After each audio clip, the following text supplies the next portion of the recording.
نفس لی ابو بکر اپنی جان میرے لیے بچاؤ، مطلب یہ ہے کہ تم سے مجھ کو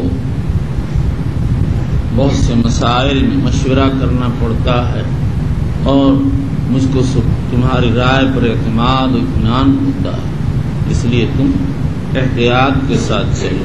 اس سے یہ بھی معلوم ہو گیا کہ میدان جنگ میں اگر کوئی سی رائے آدمی آگے بڑھ رہا ہو تو سالار لشکر اس کو روک سکتا ہے کہ تم احتیاط کرو۔ تم لوگ اگر ہو یعنی آپ لوگ تو میں کہوں گا ہاں بچوں چلو آگے، اور اس کے بعد تم لوگوں کو سب کو برابر کرا دوں گا کہ آپ کھڑے کیا کریں گے، کہہ دوں گا السلام علیکم یا اہل القبور، اور یہ کہہ کے اپنا چل دوں گا کہ ہمیں مروا دو۔ اسماعیل مرے گا تو اچھا ہے کہ آپ ماشاءاللہ میں تو بہت بچوں بہادر تھا، جب بچہ تھا رضائی اوڑھ لیتا، سوچتا کوئی اوپر سے آ کے دبا نہ دے تو کھول لیتا، پھر سردی لگتی پھر اوڑھ لیتا، بس یہی چکر لگا رہتا تھا، آدھی منٹ میں سو جاتا تھا۔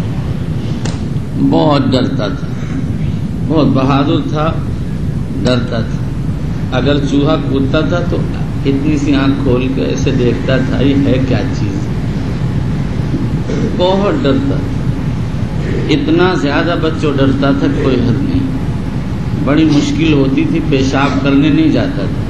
ایک عظیم اللہ خان تھے، پڑھتے تھے، ان کو جگاتا عظیم اللہ بھائی چلو پیشاب کر لو، یہ نہیں کہتا تھا ڈر لگتا ہے، ان سے یہ کہتا تھا چلو پیشاب کر لو۔ دیکھیے ذرا نفس کی بات، اپنا عیب کیسے چھپاتا تھا۔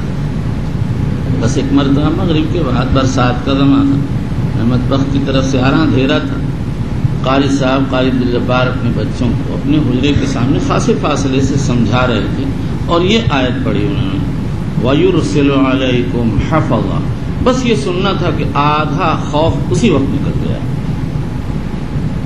ورنہ میں تو بھائی کہیں جا نہیں سکتا تھا، ایسی ایسی حرکتیں کرتا تھا بچوں کہ تم سنو گے تعجب کرو گے۔ پیشاب کرنے کے لیے سردی میں نکلتا نہیں تھا، جنگلہ کھول کے آہستہ سے وہیں پیشاب کرتا تھا۔ تو ایک دن قاری صاحب آئے، قاری صاحب بہت ماہر تھے، مولوی عبدالستار بھی، قاری صاحب نے کہہ دیا یہ کسی بچے نے موتا ہے، قاری صاحب نے کہا رے مولوی صاحب نے کہ نہیں قاری صاحب کسی نے پانی ڈالا ہوگا، اور قاری صاحب مصر، میں نے کہا یا اللہ میرا ہی نام لگے گا کیونکہ میں ہی بہت بہادر مشہور ہوں، لیکن اس کے بعد کیا کرتا پیشاب کر کے ایک لوٹا پانی ڈال دیتا، اب کیا پتا۔ اسی زمانے میں قاری صاحب نے یہ آیت پڑھی تھی، بس یہ خوف نکل گیا، ورنہ میں تو بہت ڈرتا تھا، بہت بہادر تھا، اس لیے مارے ڈر کے نکل ہی نہیں پاتا تھا۔ اور جب اللہ پاک نے مصیبت دور کر دی پھر کہیں بھی لیٹ جاؤ کچھ بھی نہیں پتا۔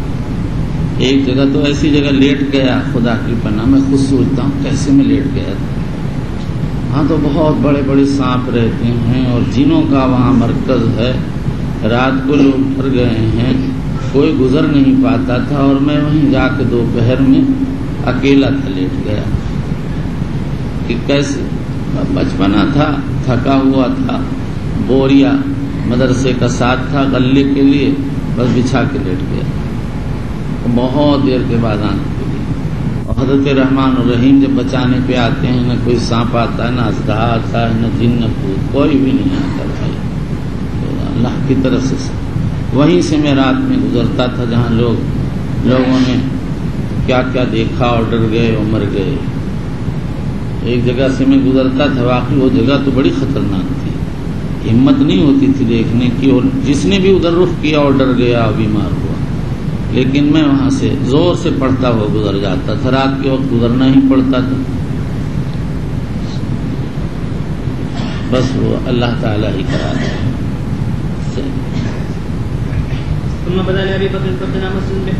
ثم بدا کا معطوف ہے آئندہ ابواب ہجرت میں آئے گا، جہاں یہی حدیث مکمل 3 صفحات میں اسی سند سے آ رہی ہے۔ چلیے، فناء الدار بکسر الفاء، گھر کے سامنے کی زمین، چلیے. فكان يصلي فيه ويقرأ القرآن فيقف عليه نساء المشركين وأبناؤهم يعجبون منه وينظرون إليه وكان أبو بكر حضرت صدیق اکبر رضی اللہ عنہ کے قرآن پڑھنے اور رونے اور بلبلانے سے کفار کو تعجب ہوتا، دیکھتے کہ کیا کر رہے ہیں. چلیے.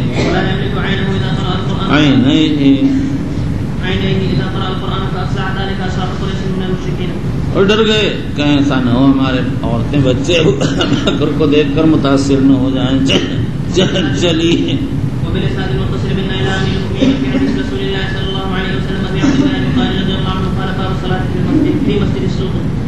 مسجد السوق میں نماز پڑھنے کا بیان. امام بخاری رضی اللہ عنہ نے یہ ترجمہ اس لیے منعقد فرمایا، حدیث پاک میں وارد ہوا ہے اب احب البلاد الی اللہ مساجدها وابغض البلاد الی اللہ اسواقها. رواہ مسلم. ہو سکتا ہے کسی آدمی کو اس کی وجہ سے یہ شبہہ ہو کہ پھر بازار کی مسجد میں نماز پڑھنا جائز نہ ہونا چاہیے، تو امام بخاری رضی اللہ تعالی عنہ نے اس کا جواب بتا دیا کہ جب تک مسجد نہیں تھی تو اب غزل البلاد تھا، اور جب مسجد بن گئی تو حب البلاد بن گیا. اب اس کے بعد آگے یہ اختلاف کہ ہم مسجد سے مراد کیا. بعض حضرات کہتے ہیں اس سے مسجد لغوی نماز ادا کرنے کی جگہ مراد.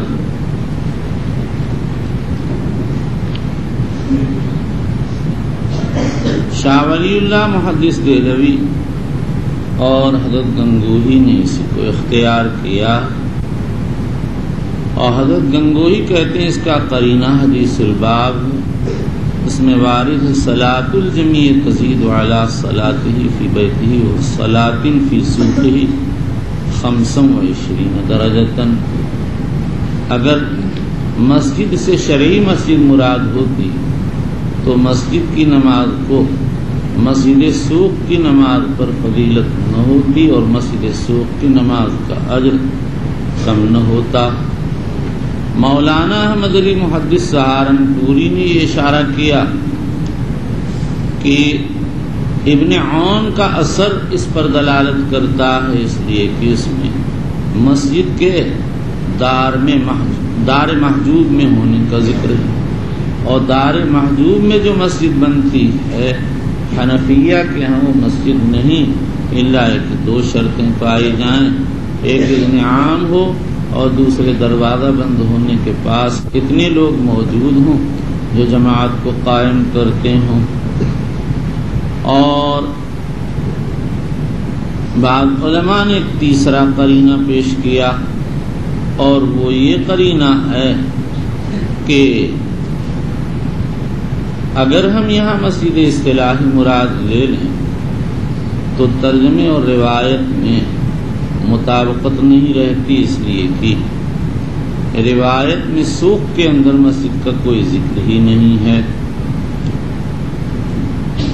عام علماء ارشاد فرماتے ہیں کہ یہاں مسجد اصطلاحی مراد، اور اس کی دلیل کا پہلا قرینہ تو یہ ہے کہ اصطلاح صلاۃ میں جب لفظ مسجد بولا جاتا ہے تو مسجد شرعی اصطلاحی مراد ہوتی ہے.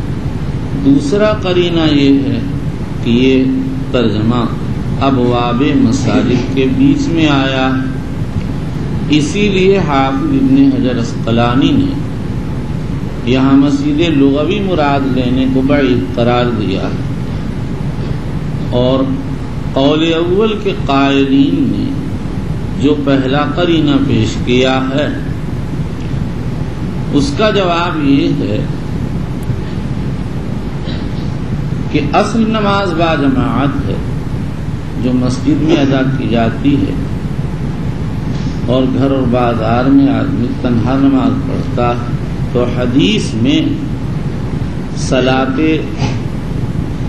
با جماعت کو صلاۃ منفرد پر فضیلت دی گئی ہے، خواہ منفرد گھر میں نماز ادا کرے یا بازار میں. اور جو دوسرا قرینہ پیش کیا گیا ہے وہ صرف حنفی اصول پر منطبق ہے. جمہور علماء کے نزدیک دار محجوب میں شرعی مسجد محقق ہو جائے گی، صرف مالکیہ کہتے ہیں جمعہ کے لیے دار محجوب میں مسجد نہ ہونا چاہیے۔ اور جو تیسرا قرینہ پیش کیا گیا اس کا جواب یہ ہے کہ جب حدیث کی روح سے معلوم ہو گیا کہ صلاۃ با جماعت کو صلاۃ السوق والبیت فرادہ پر فضیلت ہے، تو اس سے معلوم ہو گیا کہ بازار میں منفردن نماز پڑھنا جائے، اور جب بازار میں تنہا نماز پڑھنا جائز ہوگا تو با جماعت نماز پڑھنا اور مسجد بنا کر نماز پڑھنا بدرجہ اولا جائز ہوگا۔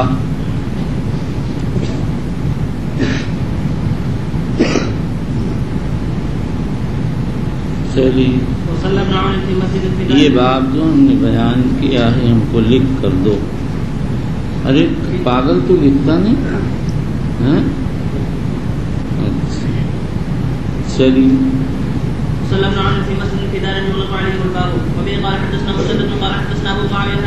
ایسے بچے سے میرا لکھا ہے تو بہت لمبا لکھ رکھا ہے، اللہ جانے کیا کیا کیا کیا جو ملتا رہا لکھتا رہا۔ رات میں نے لال لال نشان بھی لگایا کہ کہیں نظر پڑے، اب وہ نظر تو آ رہا ہے لیکن پتہ نہیں چل رہا ہے کہ کیا مطلب، نگاہ کمزور ہو گئی ہے، وہ لکھا بھی ہے دیکھ بھی لیتا ہوں لیکن آنکھ تھک جاتی ہے چھوڑ دیتا ہوں، بس تھوڑا کوئی اشارہ دیکھ لیتا ہوں اس سے فائدہ ہو جائے۔ ٹھیک چلیے، اسی لیے بچوں میں مشورہ دیتا ہوں بات پوری لکھو، ورنہ بعد میں سب بیکار ہو جاتا ہے، سب بالکل بیکار۔ جو کچھ لکھا تھا کوئی کسی کام کا نہیں، کہیں اتنا ایک حرف لکھا تھا اور ذہن میں تھا کہ پوری بات یاد ہے، پھر آہستہ آہستہ بھول۔ چلیے، مجھے ایک عالم ملے ایک جگہ اسی سفر میں نے کہا بھائی فلاں کتاب ہو تو ذرا مجھے دکھاؤ، کام ہے، میں نے دیکھ لیا دکھا دی، ان کے پاس تھی، انہوں نے حاشیہ لکھا تھا وہ بھی میرے ہی جیسے وجوبہ حاشیہ۔ میں نے کہا بھائی یہ جو آپ نے لکھا ہے اس کا کیا مطلب، ذرا اس کی شرح کیجیے۔ کہنے لگے فیہ کلام کثیر۔ میں نے کہا کلام کثیر کو تو دو جھاڑو، تم تو مجھے یسیر سنا دو، اس میں سے کیا نہیں بتا سکے۔ ہوتا کیا ہے، اب تو بات یاد ہوتی ہے، آدمی اشارے میں لکھ دیتا ہے کلام کثیر، تو کچھ دن کے بعد بھول جاتا ہے کہ وہ کلام کیا ہے۔ اس لیے بچوں بات پوری نقل کرو، اور مدرسے کتاب پر نہیں، اپنا کاغذ رکھو اس پہ لکھو، آج نہیں تو کل وہ تمہیں لکھا ہوا کام دے گا، اس کو لکھنا چاہیے۔ چلیے، ملیشیا کے ایک صاحب آئے، کسی نے بتا دیا ہوگا میرے پاس کہ میں کئی سال ہوا ہمارے یہاں درس حدیث شروع ہونے والا ہے، کیا مشورہ؟ میں نے کہا بھائی پہلا مشورہ تو یہ ہے کہ فتح الباری دیکھنے کا اہتمام کرنا ہے، اور دوسرا مسئلہ یہ ہے کہ ایک ہی کتاب پہ اہتمام نہ کرو بلکہ ہر کتاب دیکھنے کی کوشش کرو، اور تیسرا مشورہ یہ ہے جب خلاصے میں کوئی بات سمجھ میں آ جائے تو اپنے پوری بات محنت کر کے نوٹ کر لو، ورنہ یہی بات بعد میں ذہن سے نکل جاتی، بھول بھال جاتی ہے، آدمی سوچتا رہتا ہے کہ میں نے کیا بیان کیا۔ جیسے ان حضرت سے میں نے اس دن کہا تھا بھائی باب ملم توضع من لام الشاۃ والسویق میں پوری نقل کر دینا، اس میں کوئی جملہ بیچ میں آ گیا تھا اللہ کی توفیق سے، مجھے تو وہ چاہیے تھا، یہ شکل کل نے لکھ کے دیا ہے، وہ تھوڑا یاد رہے گا، بھول بھال جائے گا۔ چلیے، قال صلاة الجميع تزيد على صلاته في بيته وصلاة في سوقه 25 درجة، فإن أحدكم إذا توضأ فعسل الوضوء وأتى المسجد لا يريد إلا الصلاة لم يخطو خطوة إلا رفع الله بها درجة أو حتى خطوہ خا کے فتح کے ساتھ، المرۃ من الخطو، ایک مرتبہ قدم اٹھانا، اس کی جمع آتی خطوات، جیسے شہوت کی جمع شہوات آتی ہے، اور ما بین القدمین کا جو حصہ ہوتا ہے اس کو خطوہ کہتے ہیں، اس کی جمع خطوات آتی ہے۔ چلیے،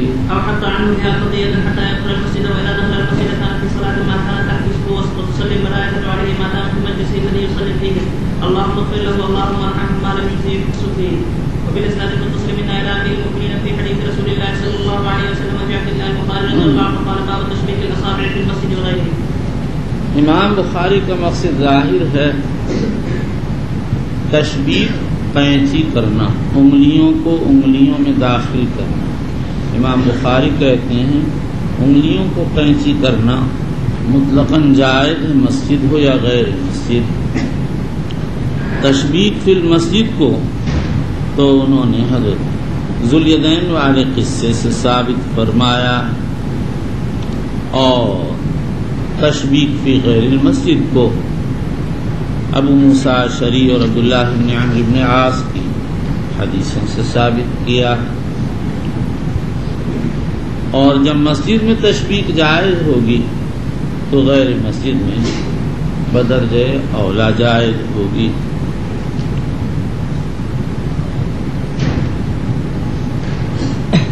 جمہور علماء کے نزدیک نماز سے فراغت پر مسجد میں تشبیہ جائز، اور نماز سے پہلے مالکیہ کے ہاں جائز ہے، ائمہ ثلاثہ کے ہاں مکروہ ہے.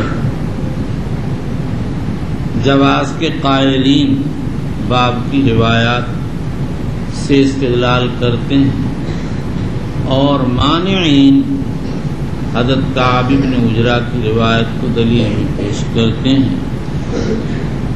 قال النبی صلی اللہ علیہ وسلم اذا توضأ احدکم فاحسن وضوءه فخرج الى الصلاة فلا يشبكن بين اصابعه فانه في صلاة ما كانت الصلاة تحبسه. رواه ابن ابی شیبہ وابو داود وغیرہم.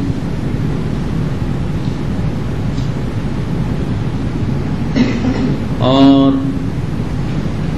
خاص نماز کی حالت میں تشبیہ ابن عمر اور سالم سے کے نزدیک جائز، جمہور علماء منع کرتے ہیں. حاصل یہ ہے کہ ایک تو ہے تشبیہ فی الصلاۃ، اس کو بعض سلف جائز کہتے ہیں، جمہور ناجائز کہتے ہیں، اس لیے کہ یہ وضع صلاۃ کے خلاف. اور دوسرے ہے تشبیہ للمنتظر، یہ صورت مالک کے ہاں جائز، جمہور کے ہاں ناجائز، کعب بن عجرہ کی حدیث کی وجہ سے. اور تیسری صورت ہے تشبیہ بعد الصلاۃ، یہ سب کے نزدیک جائز ہے، اس لیے کہ یہاں کوئی مانع موجود نہیں. امام بخاری علی الاطلاق جواز کے قائل، ان کے باب کی انہوں نے اس باب میں جو روایتیں پیش کی ہیں وہ مطلق جواز ہی کو چاہتی ہیں، اور جن روایتوں میں کراہت وارد ہوئی ہے وہ مختلف فی ہیں وصلاً و ارسالاً، اس لیے بخاری ان کے قائل نہیں. لیکن جمہور علماء اس طرح کی روایات سے استدلال کرتے ہیں، اس لیے وہ حضرات یہ کہتے ہیں کہ جہاں بھی حضور صلی اللہ علیہ وسلم سے تشبیہ منقول ہے اس کا تعلق ماشی الی الصلاۃ اور منتظر صلاۃ کے غیر سے ہے. لہذا روایتوں میں کوئی تنافی اور تعارض نہیں ہے. اور وجہ منع یہ ہے کہ تشبیہ تجربے کی حدود میں جالب نوم ہے. اگر نماز کا انتظار کرنے والا یا نماز کے چلنے والے پر نوم غالب ہو گئی تو بعض وقت اس کا وضو جاتا رہے گا، بعض وقت نماز کے اندر خشوع جاتا رہے گا. صحیح. وبه قال حدثنا حامد بن عمر عن بشر انه قال حدثنا عاصم قال حدثنا باطن عن ابي عن ابن عمر او ابن عمرو قال شبه النبي صلى الله عليه وسلم اصابعه وقال عاصم وقال عاصم بن علي. یہ حدیث اسی طرح سے ابن رمیح نے عن الفربی و حماد بن شاکر عن البخاری نقل کی ہے. بخاری شریف کی اکثر روایات میں اس کا کوئی تذکرہ نہیں اور نہ ہی اسماعیلی اور ابو نعیم نے اپنی اپنی مستخرج میں اس کو نقل کیا. وقال عاصم ابن علی حدثنا عاصم، یہ تعلیق ہے. ابراہیم حربی نے اس کو غریب الحدیث میں روایت کیا ہے. قال سمعت هذا الحديث من ابي.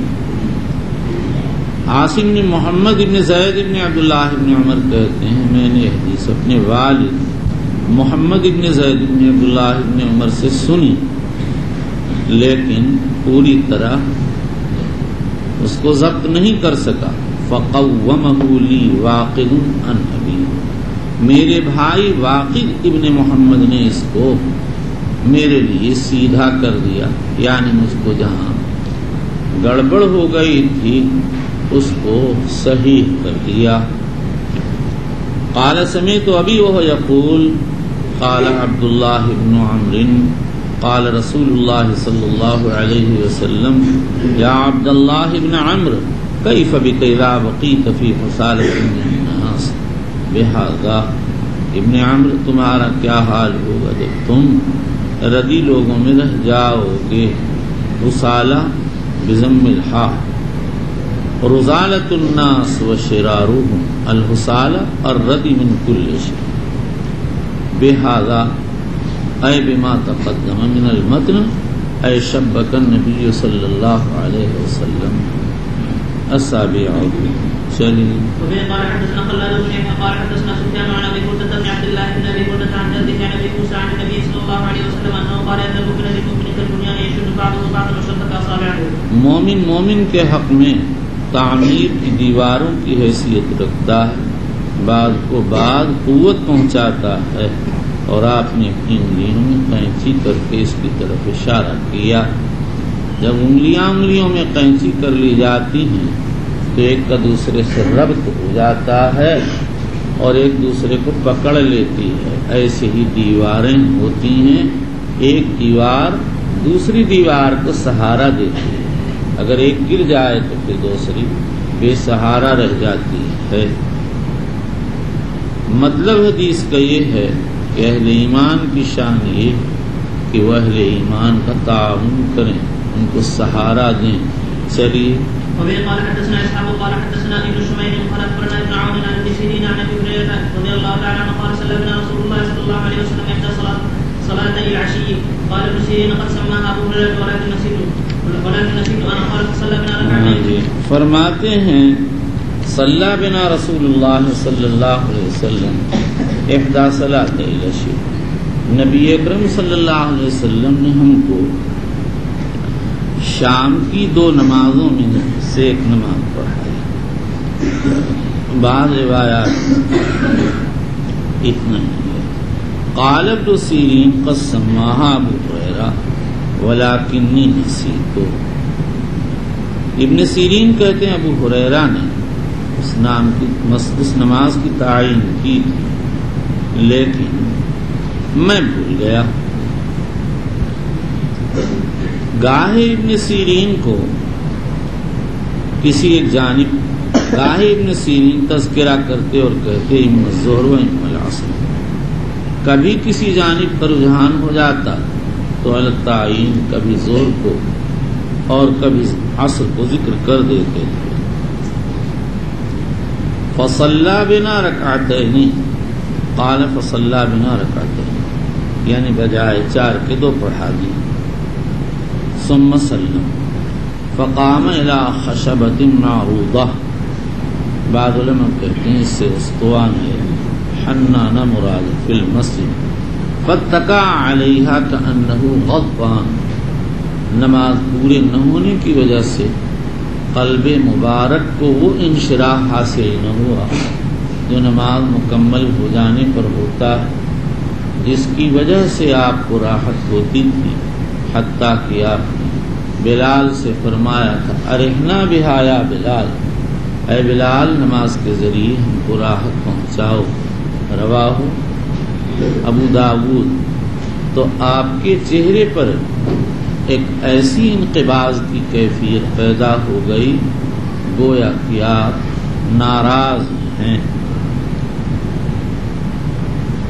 وَوَضَعَ يَدَهُ الْيُمْنَى عَلَى الْيُسْرَى وَشَبَّكَ بَيْنَ أَصَابِعِهِ وَوَضَعَ خَدَّهُ الْأَيْمَنَ عَلَى ظَهْرِ كَفِّهِ الْيُسْرَى۔ شیخ الاسلام دہلوی اور حضرت شیخ فرماتے ہیں اس کی صورت یہ ہوئی کہ دائیں ہاتھ کے ہتھیلی کو بائیں ہاتھ کی پشت پر رکھ کر انگلیوں کو انگلیوں میں داخل کر کے دائیں ہاتھ کی ہتھیلی کو ظہر کف یسریٰ سے ہٹا دیا اور اس کے بعد اس پر اپنا دایاں گال رکھ لیا۔ دیکھو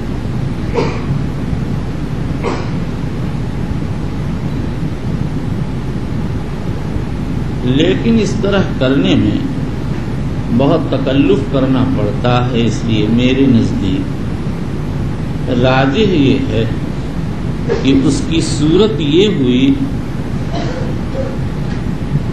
کہ حضور اکرم صلی اللہ تعالی علیہ وسلم دائیں ہاتھ کے بطن کو بائیں ہاتھ کے بطن پر رکھ کر انگلیوں میں قینچی کر لی اور پھر دائیں ہاتھ کو نیچے کر لیا اور کف یسریٰ کے ظہر پر دائیں گال کو رکھ لیا۔ اس کی صورت یہ بالکل آسان اور خالی از تکلف سے ہے۔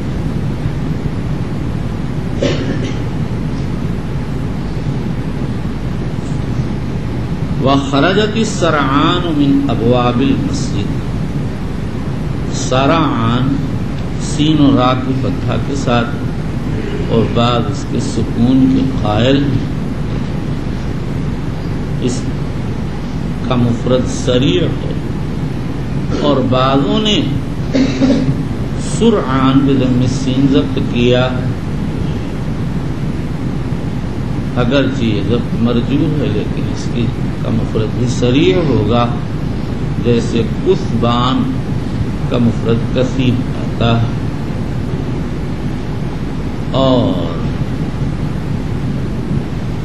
بعض کہتے ہیں کہ یہ سرعان بکسر السین، خطابی تو اس کو مانتے نہیں لیکن ابو موسیٰ المدینی نے لکھا ہے کہ یہ بھی صحیح ہو سکتا ہے اور یہ جمع ہوگا فعیل کی سریع کی، جیسے رعلان جمع آتا ہے رعیل کی۔ سرعان سے مراد اوائل اور جلد باز لوگ ہیں۔ من ابواب المسجد فقالوا قصرت الصلاة وفی القوم ابو بکر وعمر فحاباہ ان یکلما۔ یہ حضرات مقربین تھے اور مثل مشہور ہے مقرباں را پیش بود حیرانی، اس لیے ان کی بولنے کی ہمت نہ ہوئی۔ وفی القوم رجل فی یدہ طول یقال لہ ذو الیدین۔ قوم میں ایک آدمی تھے جن کے ہاتھوں میں طول تھا، ان کو ذو الیدین کہتے تھے۔ ظاہر روایت سے معلوم ہوتا ہے ذو الیدین طول کی وجہ سے کہا جاتا تھا۔ بعض کہتے ہیں طول سے مراد کثرت البذل والانفاق ہے، یعنی وہ بہت کثرت سے خرچ کرتے تھے تو گویا ان کا ہاتھ بہت طویل تھا کہ ان کا صدقات وغیرہ دور دور تک پہنچ جاتے تھے، جیسے طویل ہاتھ والے کا ہاتھ دور تک پہنچ جاتا۔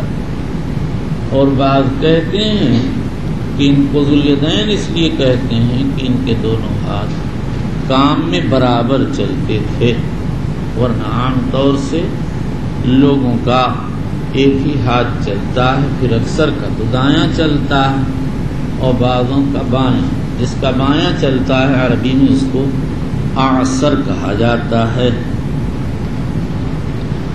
قال یا رسول اللہ انسیت ام قصرت الصلاۃ؟ قال لم انسى اے فی ظنی ولم تقصر اے فی نفس الامر، لیکن آپ کو ہو گیا تردد۔ فقال اکما یقول ذو الیدین، آپ نے لوگوں سے پوچھا کیا بات وہی ہے جو ذو الیدین کہتے ہیں؟ فقالوا نعم، صحابہ نے اس بات میں جواب دیا۔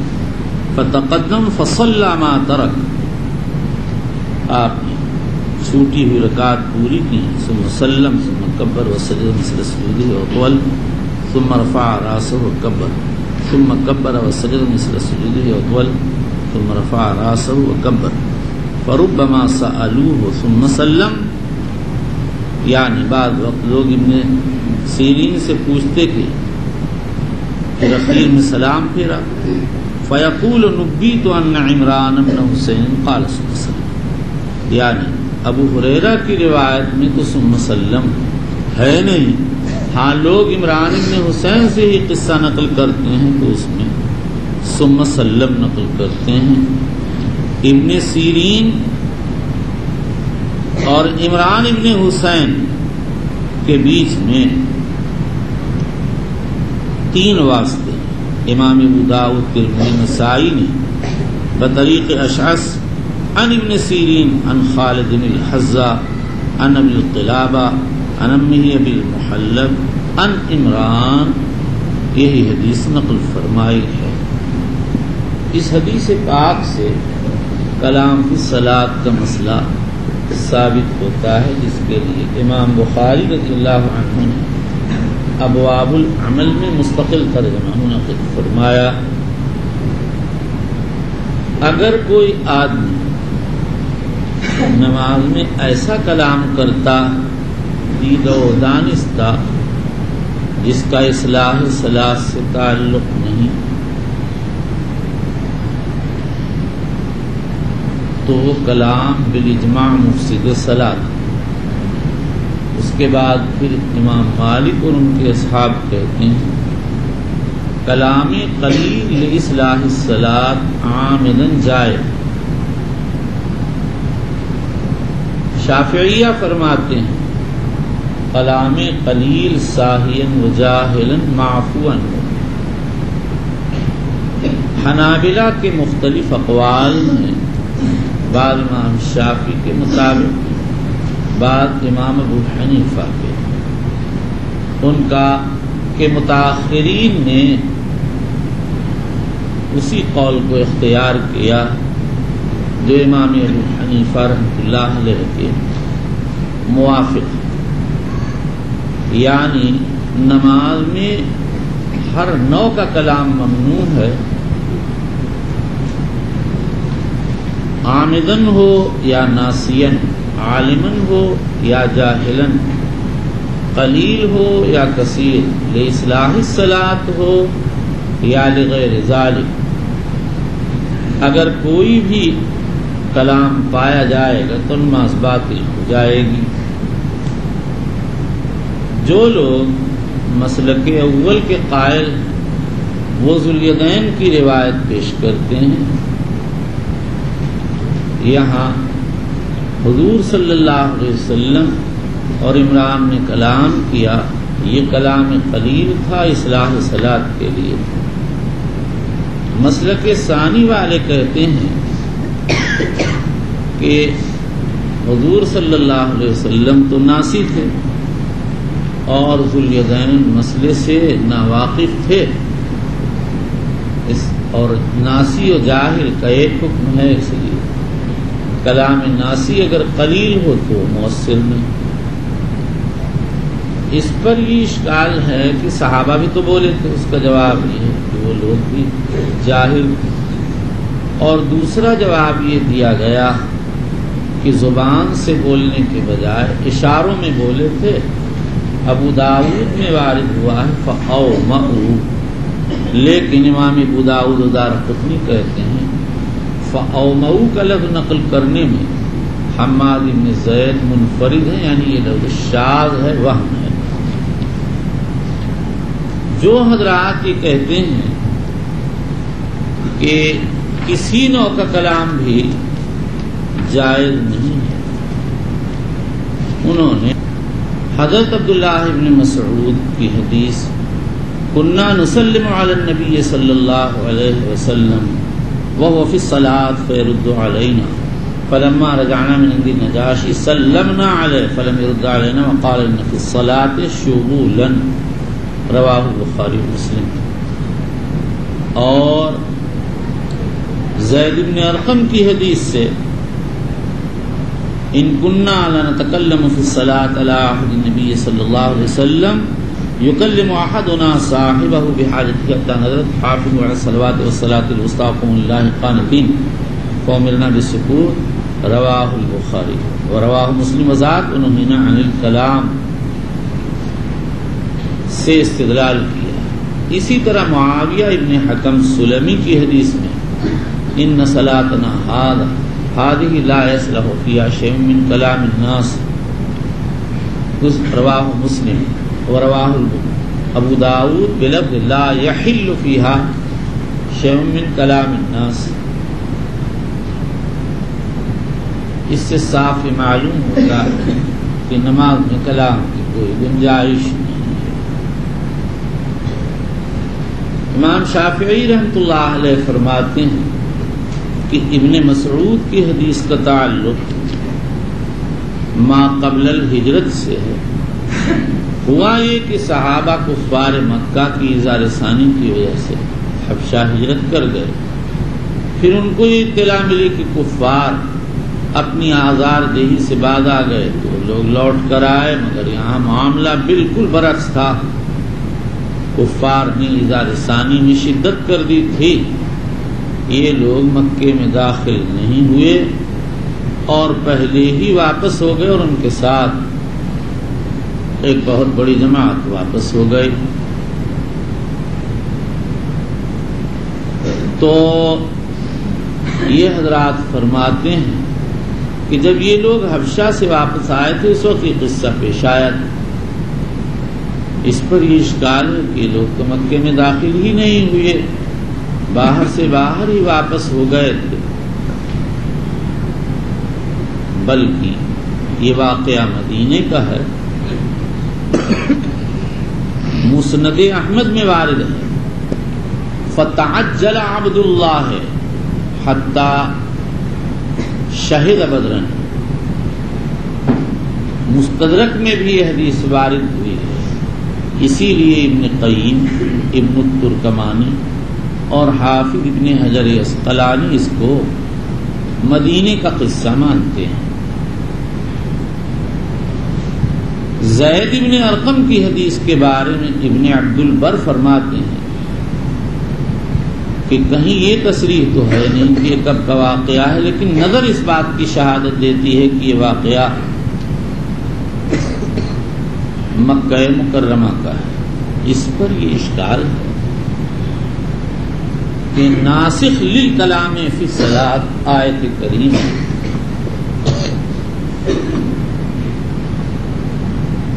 حافظوا علی الصلوات والصلاۃ الوسطی وقوموا للہ قانتین ہے، اور یہ آیت مدنیۃ النزول ہے۔ تو مکے کی آیت کیسے ہو سکتی، مکے کا یہ حکم کیسے ہو سکتا ہے؟ نیز دوسری روایات سے بھی معلوم ہوتا ہے کہ مکے کا حکم ہو ہی نہیں سکتا۔ امام ابو داود نے حضرت معاذ بن جبل کی طویل حدیث نقل کی ہے، اس میں ہے احیلت الصلاۃ ثلاثۃ احوال، اس میں پہلا حال یہ ذکر کیا گیا کہ اگر صحابہ مسبوق ہوتے تو آ کر کسی سے پوچھ لیتے کتنی رکعت ہوئی ہیں، اور اس کے بعد جب وہ بتا دیتا تو اپنی رکعت پوری کر کے نماز میں شریک ہو جاتے۔ ایک مرتبہ معاذ بن جبل آئے، انہوں نے آتے ہی نماز میں شرکت کی اور باقی مادہ رکعات بعد میں پوری کی۔ حضور صلی اللہ علیہ وسلم نے فرمایا سن لکم معاذ سنتن فخذوا بها۔ تو دیکھیے یہاں کلام فی صلاۃ کا تذکرہ جو ملا وہ بعد الہجرت میں ملا، اور یہ کہ صحابہ بات کرتے تھے۔ تو اب نہی عن الکلام کی جو روایت ہے اور جو آیت ہے اس کو اس کے بعد پر اور ہجرت کے بہت بعد پر محمول کرنا پڑے گا، یعنی بدر کے بعد ماننا پڑے گا۔ امام طحاوی رحمۃ اللہ علیہ نے ابن عمر رضی اللہ تعالی عنہ سے نقل کیا ہے کان قصۃ ذی الیدین قبل الحجرت، کان قصۃ ذی الیدین قبل بدر ثم احکمت الامور، رواہ الطحاوی، لیکن اس کی سند میں عمری ہے جو متکلم فیہ راوی ہے۔ اس کا جواب یہ دیا گیا کہ عمری اس روایت کو نافع سے نقل کرتا ہے، اور نافع سے نقل کرنے میں وہ قوی سمجھا گیا ہے امام ترمذی نے، اس کی بعد روایات کو حسن کہا۔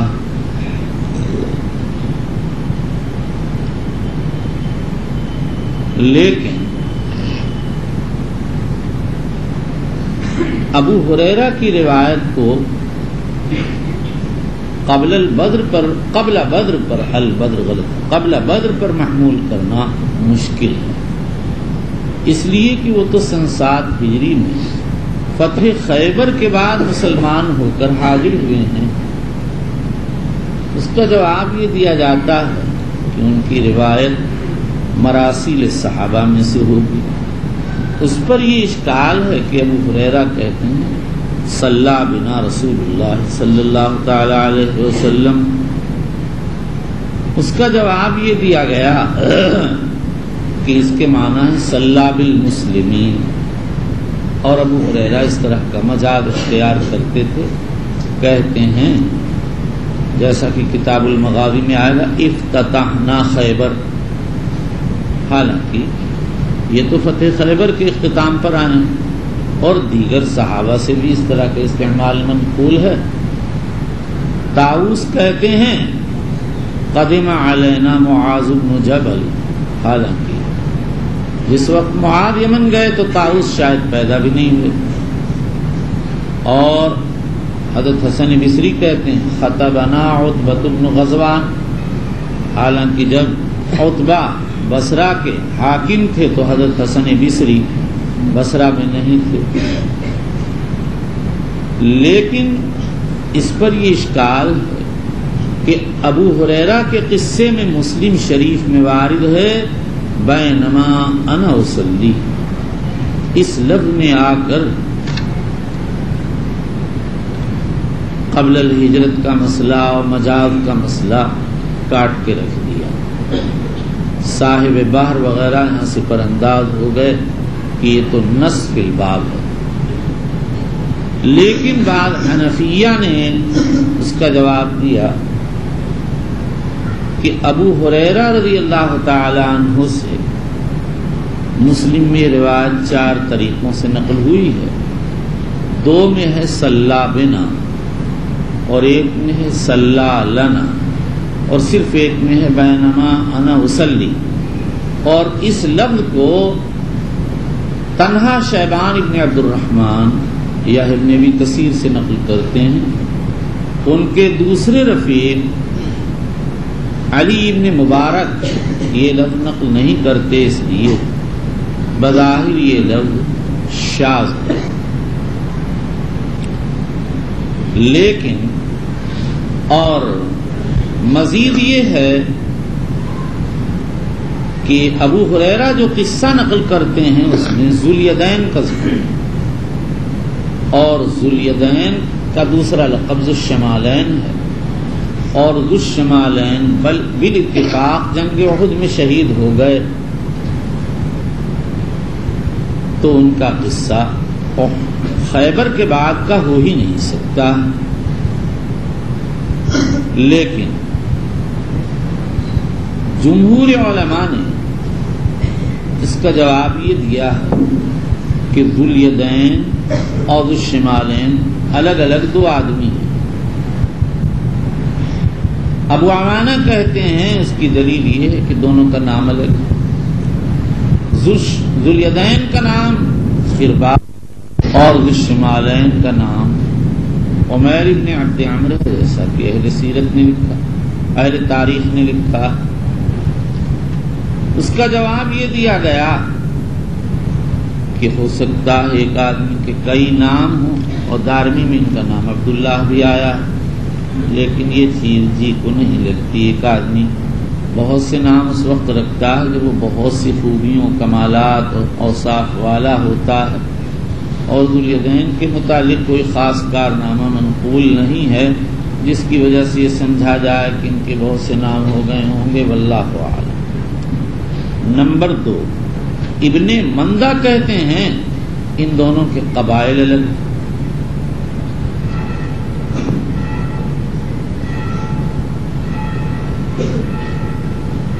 ذوالیدین سلمی ہیں اور ذوالشمالین خزاعی ہیں، اور یہ دونوں قبیلے کہیں جمع نہیں ہوتے ہیں۔ اس کا جواب یہ دیا گیا کہ سلمی دو قبائل، ایک کی نسبت ہے سلیم بن منصور کی طرف، وہ تو واقعی خزاع کے ساتھ جمع نہیں ہوتا، اور دوسرے کی نسبت ہے سلیم ابن مالک یا ابن ملکان کی طرف، علی اختلاف اقوال الرجال۔ یہ خزاع کی شاخ، اور اس کا اجتماع بنو سلیم سے ہو جائے گا۔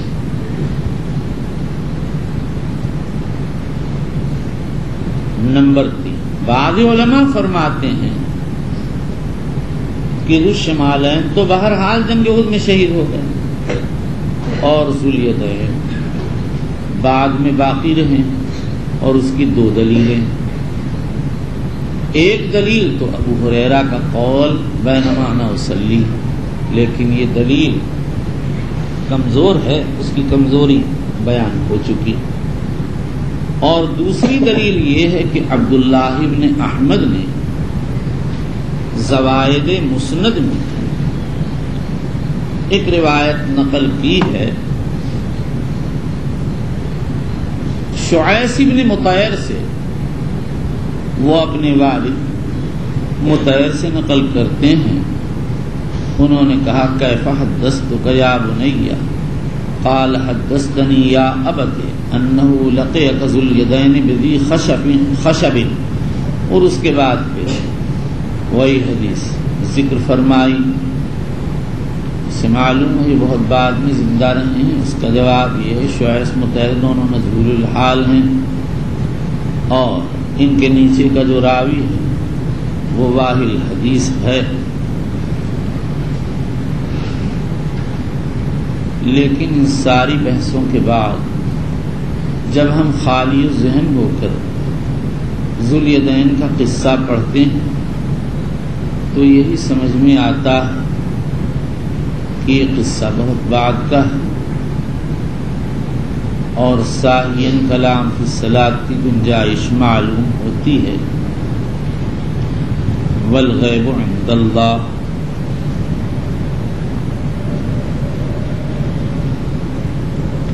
وجنب الفواحش والمعاصی والخطايا والذنوب، اللهم اغفرنا واغفرنا واصلح لنا شأننا كله، لا اله الا انت، اما بعد، وبالإسناد المتصل منا إلى أمير المؤمنين حديث رسول الله صلى الله عليه وسلم أبي عبد الله محمد بن إسماعيل البخاري رضي الله عنه وأرضاه ونفعنا بعلومه وحشرنا في زمرته. قال باب المساجد التي على طرق المدينة والمواضع التي صلى فيها النبي صلى الله تعالى عليه وسلم. یہ ابواب مساجد کا آخری باب ہے، ابتدا باب المضاف سے ہوئی تھی، اور انتہا اس باب پر ہوئی ہے اس ترجمے کی۔ غرض میں کئی اقوال ہیں، ہمارے وسیع فرماتے ہیں امام بخاری نے یہ ترجمہ اس لیے منعقد کیا تاکہ یہ بتا دیں کہ انبیاء و صالحین کے مشاہد سے تبرک حاصل کرنا جائے۔ دیکھو حضرت ابن عمر رضی اللہ تعالیٰ عنہ حضور صلی اللہ تعالیٰ علیہ وسلم کے مواضع نزول سے تبرک حاصل کرتے تھے، اور جب حج کو جاتے تو جہاں حضور صلی اللہ علیہ وسلم نے نزول فرمایا ہوتا ہے، نماز پڑھی ہوتی، ابن عمر رضی اللہ عنہ وہاں اترتے اور نماز پڑھتے تھے۔ اور اس پر تنبیہ کی ضرورت اس لیے پیش آئی کہ حضرت عمر رضی اللہ تعالیٰ عنہ سے نقیر منقول عبدالرزاق نے مصنف میں نقل کیا کہ حضرت عمر رضی اللہ عنہ نے لوگوں کو دیکھا، ایک جگہ جمع ہو رہے ہیں، پوچھا کیا بات؟ کہا گیا ھذا موضع صلی فیہ النبی صلی اللہ علیہ وسلم۔ حضرت عمر نے فرمایا من عرض له صلاة فلیصلی وإلا فلیمضی، انما اہلک اہل الکتاب انہم اتخذوا آثار انبیائہم کنائس وبیعا او کما قال۔ تو امام بخاری نے بتا دیا کہ حضرت عمر رضی اللہ عنہ نے تبرک پر نقیر نہیں کی ہے، بلکہ کسی غیر لازم چیز کے انتظام پر نقیر فرمائی ہے۔ حضرت گنگوہی رحمۃ اللہ علیہ فرماتے ہیں کہ امام بخاری نے ان مواضع کو بیان کر کے یہ قصد کیا ہے کہ ان مواضع سے تبرک حاصل کیا جائے، وہاں دعا کی جائے۔ میں کہتا ہوں امام بخاری رضی اللہ تعالیٰ عنہ نے اس باب پر ابواب مساجد کا خاتمہ کیا اور ایک تاریخی چیز لوگوں کے سامنے پیش کر دی کہ حضور صلی اللہ تعالیٰ علیہ وسلم نے حج میں جاتے ہوئے کہاں کہاں نماز پڑھی اور کہاں منزل کی تھی، اور یہ چیز بخاری کے کتاب کے نام سے سمجھ میں آتی ہے۔ امام بخاری نے اپنی کتاب کا نام رکھا ہے الجامع المسند الصحیح المختصر من امور رسول اللہ صلی اللہ علیہ وسلم وسننہ والایام۔ امام بخاری نے اس کتاب میں جہاں حضور صلی اللہ علیہ وسلم کی سنتوں کو ذکر کیا ہے، وہیں آپ کی دیگر چیزوں کو، حالات و واقعات کو ذکر فرمایا ہے۔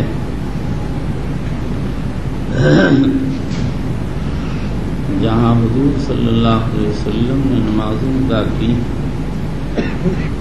اور جن زمانوں میں نمازیں ادا کی ہیں ان کی دو قسمیں، بعض تو وہ ازمنہ ممکنہ جن کے متعلق حدیث میں ترغیب وارد ہوئی ہے، جیسے مسجد حرام یا مسجد نبی میں نماز پڑھنا، یا یوم عرفہ میں یا یوم عاشورہ میں روزہ رکھنا۔ ان چیزوں میں حضور صلی اللہ علیہ وسلم کا اتباع مطلوب و مقصود ہے، لیکن آدمی اسی وقت متبع کہلائے گا جب اسی قصد و ارادے سے وہ عمل اسی طرح کرے جس طرح حضور صلی اللہ علیہ وسلم سے قولاً یا فعلاً منقول ہے۔ اگر نیت بدل گئی تو صورتاً متابعت ہوگی، حقیقتاً یہی حال حدود تعزیرات، آپ نے جو حدود قائم کی تعزیرات ہیں، اگر اس میں حد قائم کرنے والا، تعزیر کرنے والا وہی نیت کرے گا جو حضور کی نیت تھی تو یہ شخص متبع ہے اور نہیں۔ اور جو امور حضور صلی اللہ علیہ وسلم سے عادت کے طور پر یا اتفاقی طور پر ظاہر ہو گئے ان میں حضور کا اتباع بالاتفاق معمور نہیں، لیکن اگر کوئی آدمی ان کا اتباع کرتا ہے تو اس صورت میں ابن عمر رضی اللہ تعالیٰ عنہ اور امام احمد وغیرہ گنجائش دیتے ہیں، اور بعض علماء اتفاقیات میں گنجائش نہیں دیتے اور کہتے ہیں یہ وہ امور نہیں ہیں جس میں اللہ و رسول کی طرف سے اتباع کا حکم وارد ہوا۔ مثلا آپ راستہ چل رہے تھے، سواری راستے پہ دائیں طرف چل پڑی یا بائیں طرف چل پڑی، یا کہیں اتفاقاً آپ اتر گئے، یا آپ نے وضو کیا، کچھ پانی بچ رہا کسی درخت کی جڑ میں ڈال دیا، یہ سب چیزیں اتفاقیات سے تعلق رکھتی ہیں، امور قصدیہ نہیں۔ امام ابن تیمیہ کی رائے یہ ہے کہ امام احمد دوسری روایت میں اس کو پسند نہیں سمجھتے کرتے، اور یہی انہوں نے امام مالک وغیرہ اکثر حضرات سے نقل کیا ہے۔ صحابہ کی عام سیرت دیکھنے سے یہی معلوم ہوتا ہے کہ وہ حضور کا اتفاقیات میں اقتدا نہیں کرتے تھے، نہ امور عادیہ میں اقتدا کرتے تھے۔ جو چیزیں سنت کے طور پر آپ سے ثابت ہیں اسی میں کرتے تھے، لیکن اگر کوئی ابن عمر کے اتباع میں حضور کا ان امور عادیہ اور اتفاقیہ میں اقتدا کرے اور احتیاط محفوظ رکھے، غلو نہ ہونے پائے، کسی کی حفاظت میں پڑھنے کا اندیشہ نہ ہو، تو اس کی گنجائش ہے۔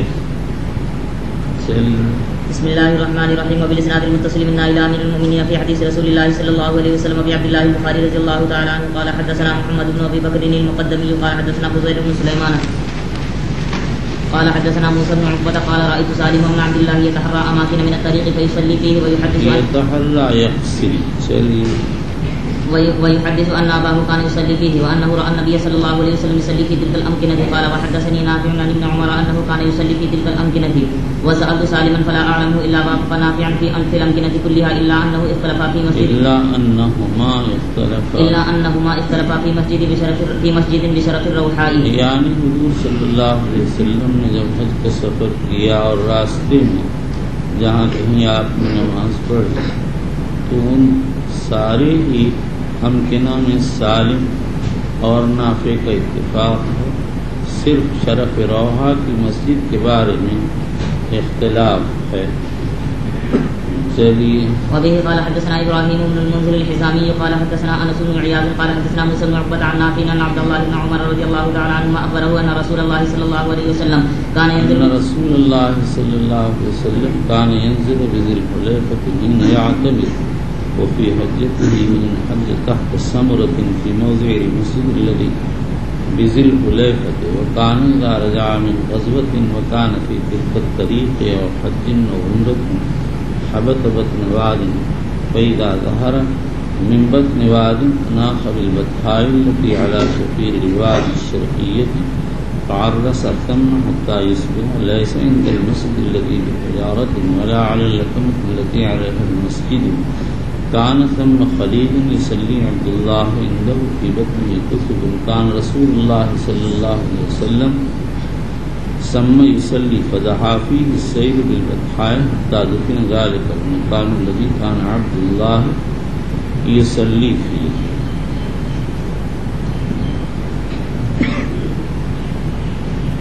یہ وہ روایت ہے جس کو نافع ابن عمر سے نقل کرتے ہیں، اور نافع حضور اور ابن عمر حضور صلی اللہ تعالی علیہ وسلم کے حج عمرے میں اترنے کی جگہوں اور نماز پڑھنے کے امکنہ کا ذکر کرتے ہیں۔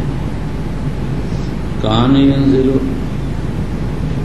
یہ حدیث حافظ ابن حجر کے بقول 9 احادیث پر مشتمل ہے۔ حسن بن سفیان نے اپنی مسند میں یہ ساری روایتیں الگ الگ نقل کی ہیں، صرف حدیث ثالث نقل نہیں کی، اور امام احمد بن حنبل نے نقل کی ہیں ایک ہی ساتھ، لیکن حدیث سادس نقل نہیں فرمائی، اور ابراہیم حربی نے یہ ساری روایتیں الگ الگ ایک ہی سند سے نقل فرمائیں، لیکن اخیر کی دونوں حدیثوں کو روایت نہیں کیا۔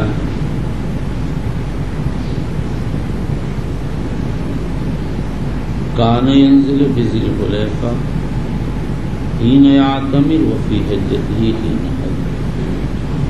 جب حضور صلی اللہ علیہ وسلم عمرے کے لیے جاتے یا جس زمانے میں آپ نے حج کیا تو ایک کیکر کے درخت کے نیچے اترتے تھے. فی موضع المسجد بذی الحلیفہ، وہ درخت اس مسجد کی جگہ پر میں واقع تھا جو ذو الحلیفہ میں بنا دی گئی ہے. اسی لیے اس مسجد کا نام مسجد الشجرہ پڑ گیا.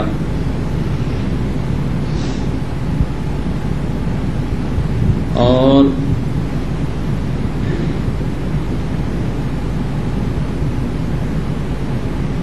جب آپ کسی جہاد سے واپس ہوتے اور اس راستے میں ہوتے یا حج عمرے سے واپس ہوئے، حبت بطن وادن، بطن وادی میں اتر جاتے تھے. اسی طرح یہاں پر وارد ابن عساکر کی روایت میں ظہر بطن واد، یعنی بطن وادی سے اوپر چڑھ جاتے تھے. اس بطن وادی سے مراد وادی عقیق کا بطن ہے، اور بطن سے نیچے کا حصہ مراد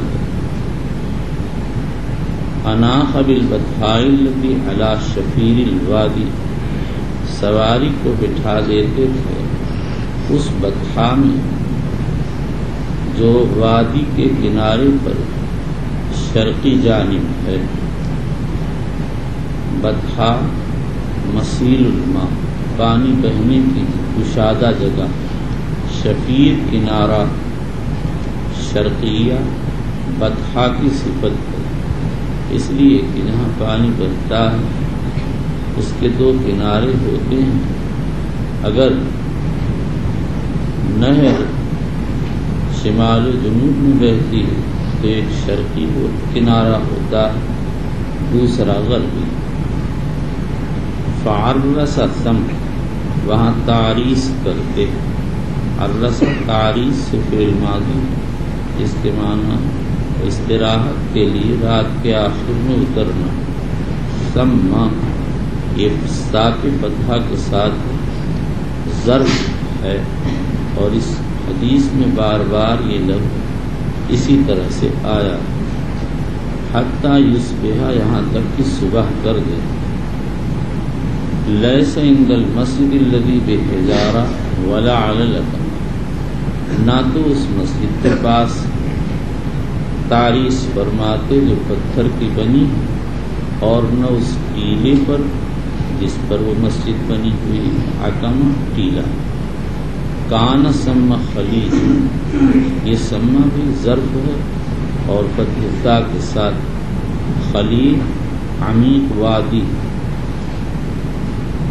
فی بطنہ کثب کثیر، کثب بضم الکاف والسائل مثلثہ، کثیف کی جمع تودۂ ریت، ریت کا ٹیلا. کان رسول اللہ صلی اللہ علیہ وسلم سم یصلی، نبی اکرم صلی اللہ علیہ وسلم وہاں نماز پڑھتے تھے. یہ نماز بعض روایات میں ہے صلاۃ صبح.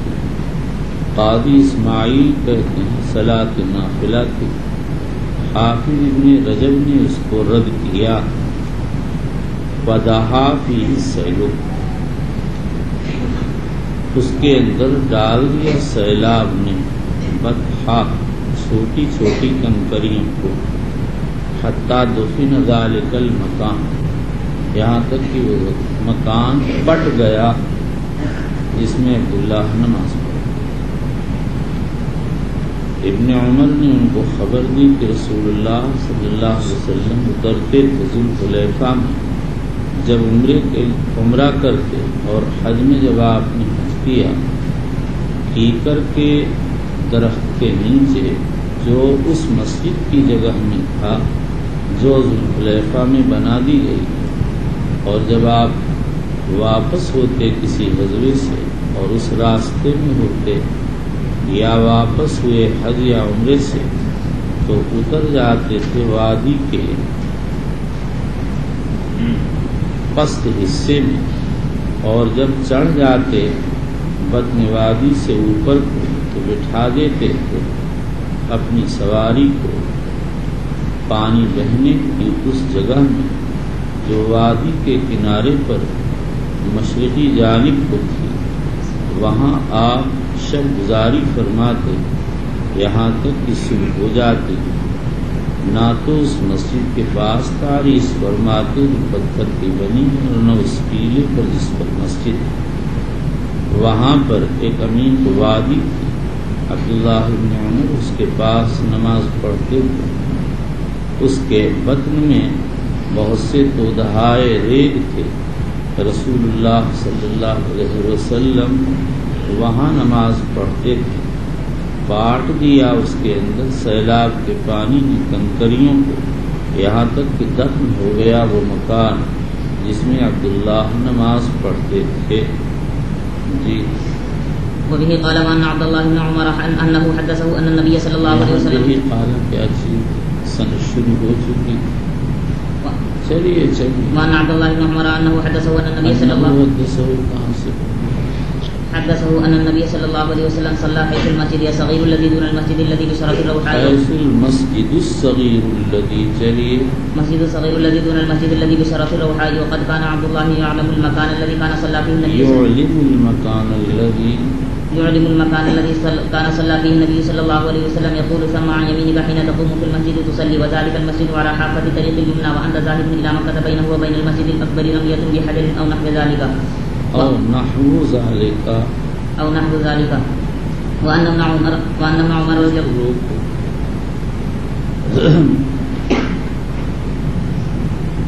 صلى حيث المسجد الصغير، نبی اکرم صلی اللہ علیہ وسلم نے نماز پڑھی جہاں چھوٹی مسجد ہے۔ اے حیث المسجد الصغیر موجود دون المسجد الذی بشرف الروحا، دون قریب کے معنی ہے، شرف الروحا شرف بلندی، روحا ایک بستی کا نام ہے۔ چونکہ ریگستانی اور پہاڑی علاقہ ہے، اس لیے کہیں بستی ہے کہیں بلندی، تو روحا بستی جہاں پر واقع ہے اس کا ایک جانب بلند ہے، وہاں پر مسجد بنی ہوئی تھی۔ وکان عبداللہ یعلم المکان الذی کان صلی فیہ النبی صلی اللہ علیہ وسلم، عبداللہ بن عمر علامت بتاتے تھے، تعین کرتے تھے اس مکان کی جس میں نبی اکرم صلی اللہ علیہ وسلم نے نماز ادا فرمائی تھی۔ یعلم ایک فعل مضارع اعلام سے، اور اس کے اصل علم معنی ہے اعلام کے بتانا، اور اگر علامت سے ہو تو اس کے معنی یہ ہوں گے کہ اس کی علامات بتاتے تھے، مقرر کر معین کرتے الذی صلی فیہ النبی صلی اللہ علیہ وسلم، جس میں نبی کریم صلی اللہ علیہ وسلم نے نماز ادا فرمائی۔ یقول سمع یمینک حین تقوم من المسجد تصلی، فرماتے تھے وہاں پر وہ جگہ تمہارے دائیں طرف جب کہ تم کھڑے ہو جاؤ مسجد صغیر میں نماز پڑھنے کے لیے، یعنی اگر تم مسجد صغیر میں نماز کے لیے کھڑے ہوگے تو نبی اکرم صلی اللہ علیہ وسلم کے نماز پڑھنے کی جگہ تمہارے دائیں طرف ہوگی۔ یہ عبارت کان عبداللہ یعلم المکان الذی صلی فیہ النبی صلی اللہ علیہ وسلم، یقول سمع یمین حین تقوم فی المسجد تصلی، اسی طرح سے یہاں واقع ہوئی۔ حافظ ابن حجر اسقلانی کہتے ہیں، قاضی عیاض کہتے ہیں یہ اصل لفظ ہے کان عبداللہ یعلم المکان الذی صلی فیہ رسول اللہ صلی اللہ علیہ وسلم بعواسج یکون عن یمینہ. حافظ ابن حجر کہتے ہیں اگر روایت سے اس کی تائید ہو جائے تو ٹھیک.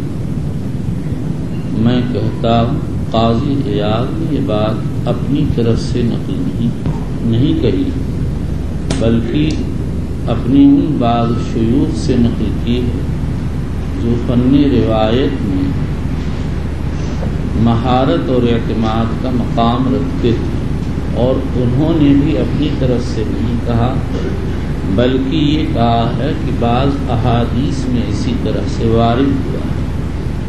اور میں کہتا ہوں کہ اسی طرح سے وارد ہوا. علامہ نور الدین السمبودی رحمۃ اللہ علیہ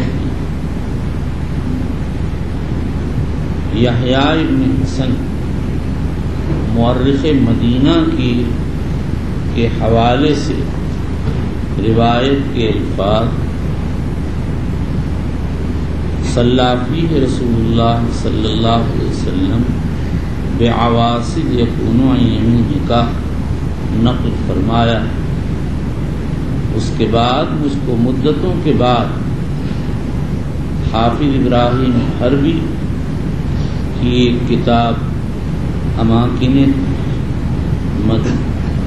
طرق حج کے سلسلے میں ملی تو اس میں بعینہ یہی عبارت ملی، اور انہوں نے یہ روایت بطریق ابی زمرہ موسیٰ بن عقبان نافع بن عمر نقل کی.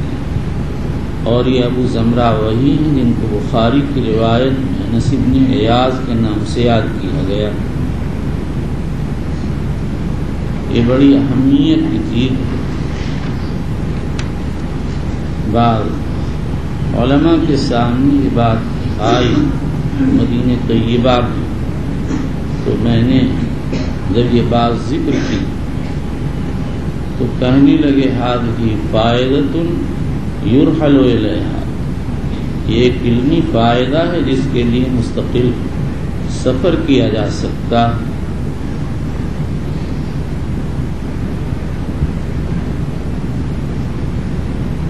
لیکن جس وقت میں نے ایک جوان کے سامنے بیان اور یہ کہا حافظ ابراہیم حربی نے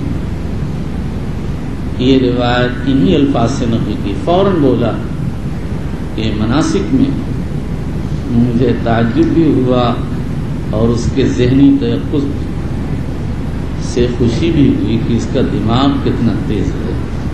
صرف یہ لفظ سنا اور فوراً بول پڑا کہ اس کو پتہ کیسے چلا. وہ ہر کتاب کو دیکھتا ہی رہتا ہے. ابراہیم حربی کی مطبوعہ و مخطوطہ کتابوں کا واقف ہے، اس کو تو ایسے ہی بولنا چاہیے. اور بالکل جوان لڑکا ہے، 24 یا 25 سال کا. بعض جگہ وہ کبھی کوئی بات کرتا تو میں کہتا کہ بھائی مجھے نقل کر کے دے دے، میں اپنے یہاں لکھ لوں گا، اس سے فائدہ اٹھاؤں گا.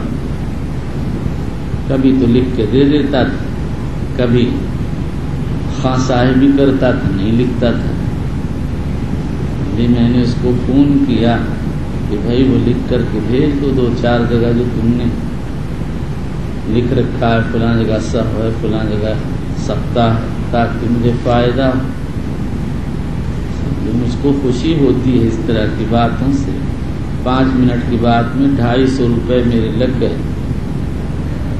تو اس نے یہ وہاں سے جو کہا وہ تو پوری بات ذہن میں نہیں، شاید یہ کہا کہ میں دیکھ رہا ہوں اسے، یعنی حوالے کے ساتھ لکھ دوں تاکہ آپ کو کوئی فائدہ بھی ہو. یوں خام خواہ کہہ دینے سے کیا حاصل. کہا بھائی اگر تو ایسے ہی بھی لکھ دے گا تب بھی کافی ہوگا.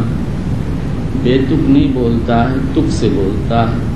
اور ہمارے جو بچے پڑھتے ہیں وہ پاخانے کا حکم ہے کم وقت کہ کیا کچھ نہیں ہے اور کیا ہے، ان کو کچھ آتا جاتا ہے. اگر اس جیسے 4 بچے پڑھیں تو تم جیسے 4000 سے اچھے ہیں. تمہارے لیے تو بچوں اور میدان ہے کہ بالکل کیا شک ہے. کون سا میدان ہے؟ گوبر گنیش. یہ کیا میدان ہے؟ چاہو گوبر اٹھاؤ، کھیتوں میں ڈالو، کھیتی کرو، کھاد بناؤ، اور کیا. تم اس قابل نہیں. تمہارے ماں باپ پڑھاتے ہیں روپے پیسے کے. ایک بنگالی طالب علم نے اپنا راز کھول دیا کہ مدرسے میں پڑھتا تھا، چل نہیں سکا، تو اس کے بابا نے کہا بابا مسا پڑھو، یعنی مدرسے میں جا کر پڑھو. میں نے کہا تجھے کیا آئے گا جب تو اتنا بدنیت ہے کہ اللہ کے لیے نہیں پڑھتا ہے، ناکامی کی وجہ سے عربی پڑھ رہا. اور جب میں نے عربی پڑھنی شروع کی تو میں سلطان پور جا رہا تھا اپنے استاد سے ملنے. ایک سکھ مل گیا، 1-2 باتیں کی تو بہت متاثر ہوا، کہنے لگا آپ سرکاری اسکول میں پڑھیں. میں نے کہا میں اتنی بڑی حیثیت کا مالک نہیں ہوں. اس نے کہا سب ہو جائے گا، میں سب کرا دوں گا. میں نے کہا میں اپنا دین پڑھ رہا ہوں اس لیے میں نہیں ہوں. بس چپ ہو گیا. اور تم چمار اگر ہوتے تم کہتے بڑی مہربانی ہوگی، بڑی عنایت. یہ بہاری سب ایک طرف سے کہتے کہ آپ بہاری. ہاں بھائی بچوں، میں ویسے نہیں کہتا ہوں، کوئی تم میں مستثنا بھی ہوگا.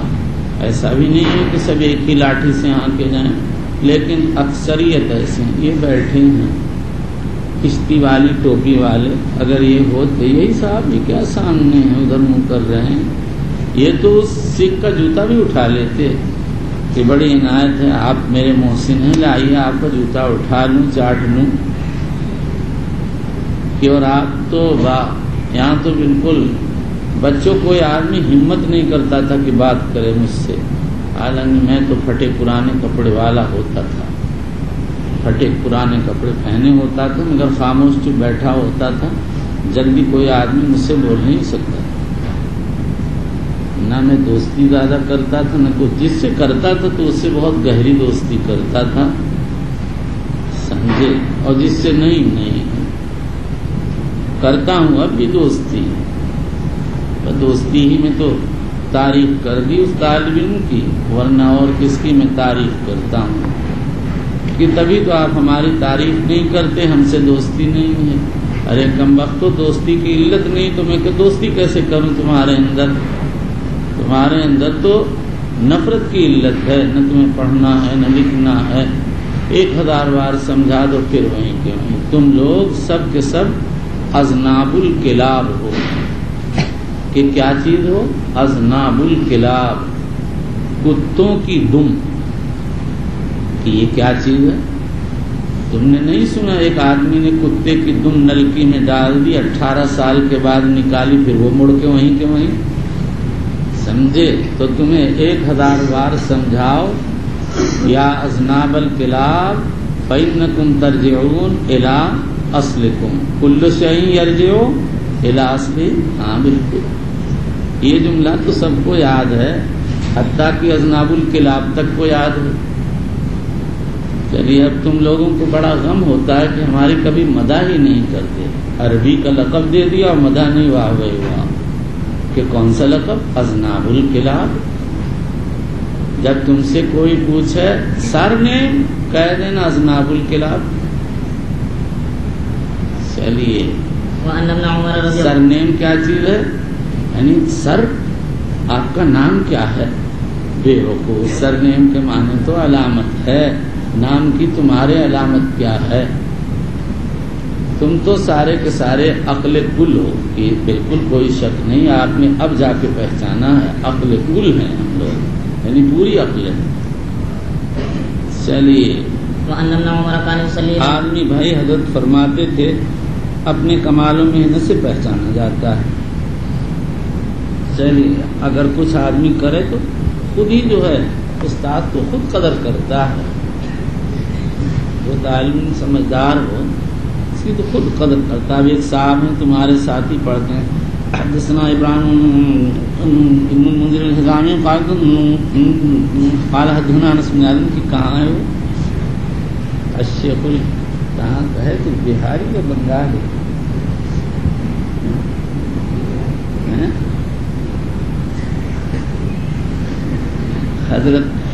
حضرت اپنا نام بھی بتانے میں کافی اعمال و اشغال اختیار فرماتے ہیں، پھر بتاتے ہیں تو بدھو بتاؤ تم کیا تعریف کرو، ویسے بچوں اگر کرو گے تو ضائع نہ ہوگی، کچھ نہ کچھ ملے گا، محنت اپنی مل جاتی ہے۔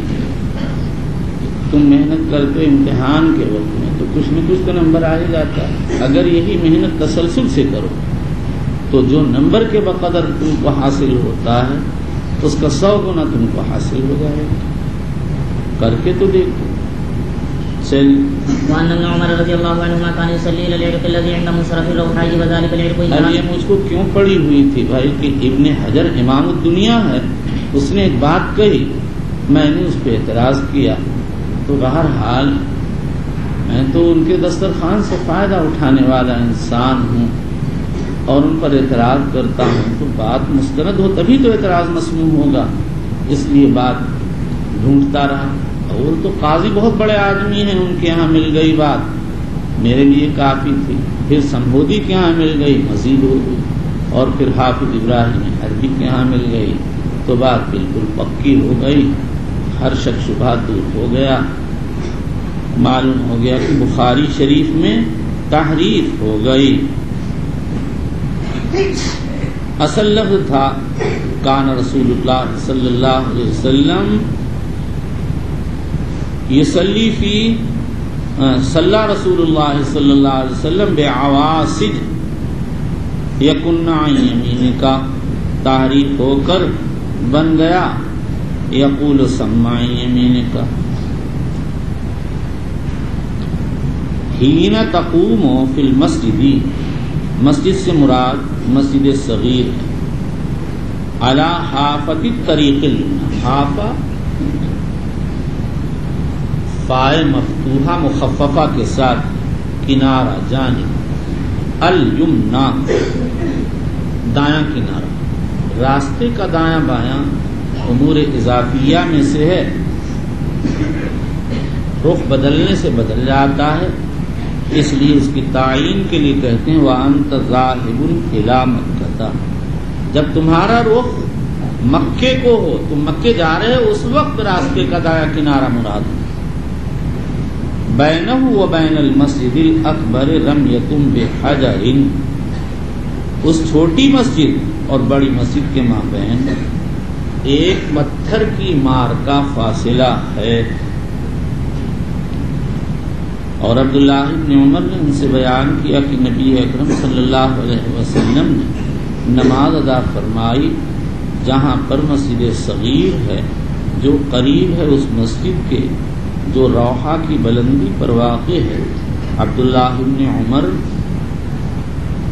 معین کرتے تھے اس مکان کو جس میں نبی اکرم صلی اللہ علیہ وسلم نے نماز ادا فرمائی، کہتے تھے وہاں پر تمہارے دائیں طرف کو جب تم کھڑے ہو جاؤ چھوٹی مسجد میں نماز پڑھنے کے لیے، اور یہ مسجد راستے کے دائیں کنارے پر ہے، جبکہ تم رخ جا رہے ہو مکے کی جانب، اس چھوٹی مسجد اور بڑی مسجد میں ایک پتھر کی مار کا یا اس کے مثل فاصلہ ہے۔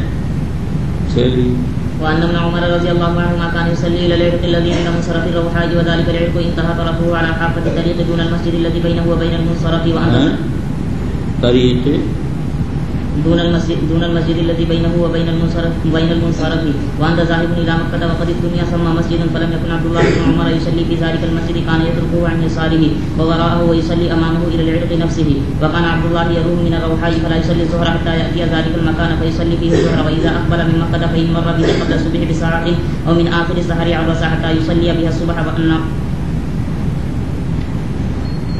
وَإِنَّ ابْنَ عُمَرَ كَانَ يُصَلِّي إِلَى الْعِرْقِ الَّذِي عِنْدَ مُنصَرَفِ الرَّوْحَاءِ، اس کو ابراہیم حربی نے إِلَى الْعِرْقِ نَفْسِهِ تک روایت کیا، اور ابن عمر نماز پڑھتے چھوٹے پہاڑ کی طرف رخ کر کے جو منصرف الروحاء کے پاس ہے۔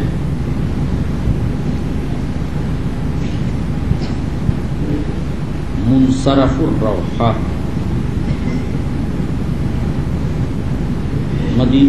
روحہ سے بقول 3 میل اور بقول 2 میل کے فاصلے پر واقع ہے، اور منصرف ایک پہاڑ کا نام، اس سے آدمی راستے کی طرف مڑتا ہے، چونکہ اس پہاڑ کے پاس سے راستے کی طرف مڑتا ہے، اس لیے اس پہاڑ کا نام منصرف پڑ گیا ہے۔ وہاں جو مسجد بنی ہے اس کا نام مسجد المنصرف تھا۔ نور الدین سمہودی کے زمانے میں اس کا نام مسجد الغزالہ پڑ گیا تھا۔ وذالک العرق انتہا طرف، اور اس پہاڑ کا کنارہ ختم ہو گیا راستے کے جانب پر، اس مسجد کے قریب جو اس پہاڑ اور منصرف کے مابین ہے، جبکہ تم مکے کی طرف جا رہے ہو۔ قنی سم مسجد، وہاں ایک مسجد بنا دی گئی تھی، لیکن عبداللہ ابن عمر اس مسجد میں نماز نہیں پڑھتے تھے، اس کو چھوڑ دیتے بائیں اور پیچھے کو، اور نماز پڑھتے تھے پہاڑ کی طرف رخ کر کے۔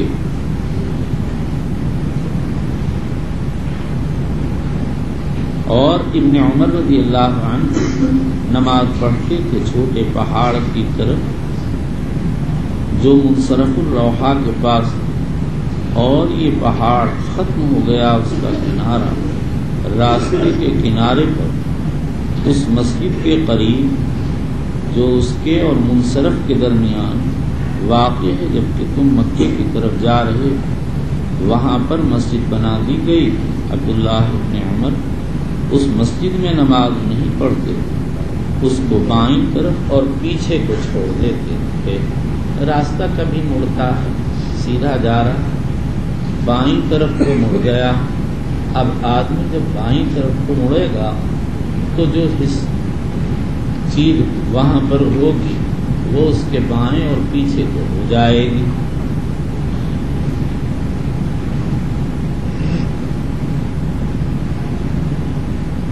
اور نماز پڑھتے تھے اپنے سامنے پہاڑ کی طرف اٹھ کر۔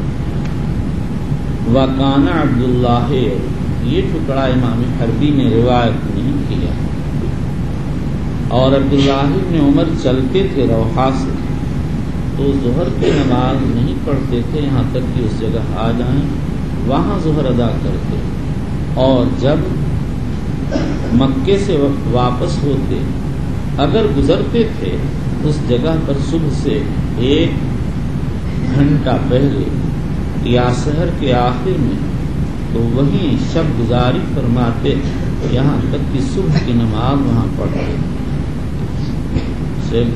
وأن عبد الله حدثه أن النبي صلى الله عليه وسلم كان ينزل تحت صرحة زخمة دون رويشة عن يمين الطريق ووجاه الطريق في مكان فتح سهل حتى تخرج من أقمة دوين بريد بريد الرويسة بميلين، وقد انكسر أعلاها فأسنى في جوفها وهي قائمة على ساق وفي ساقها كتب كثيرة۔ یہ روایت ابو ذر ابراہیم حربی نے تخریج کی، اور عبداللہ نے ان سے بیان کیا کہ نبی اکرم صلی اللہ علیہ وسلم اترتے تھے ایک بڑے درخت کے نیچے، سرحا جنگلی درخت، زخمہ بڑا، دون الرویسہ جو رویسہ کے قریب ہے۔ رویسہ ایک بستی کا نام ہے۔ یمین طریق و وجاہت طریق، راستے کے دائیں طرف آگے کو، فی مکان بد واسع سہل نر، حتی یفضی من اقامت، یہاں تک کہ نکل جاتے تھے ٹیلے سے، دوین برید الروسط بمیلین، برید روسا سے 2 میل کے فاصلے کے قریب، برید الرویسہ، لفظ برید مشترک طریقے پر کئی معانی میں استعمال ہوتا ہے. یہاں پر ڈاک گھر مراد ہے. حضرت عمر نے اپنے زمانے میں ڈاک کا انتظام کیا، جگہ جگہ ڈاک گھر بنوا دیے، وہاں گھوڑے اور آدمی رکھ دیے. ایک طرف کی ڈاک تازہ دم گھوڑے پر سوار ہو کر ایک شخص دوسری جگہ پہنچاتا اور وہاں یہ گھوڑا چھوڑتا، نیا گھوڑا لے کر اس پر سوار ہو کر اپنی پہلی جگہ آ جاتا اور وہاں کا آدمی ایک تازہ دم گھوڑا لے کر آگے پہنچا دیتا تھا. بعض علماء کہتے ہیں یہاں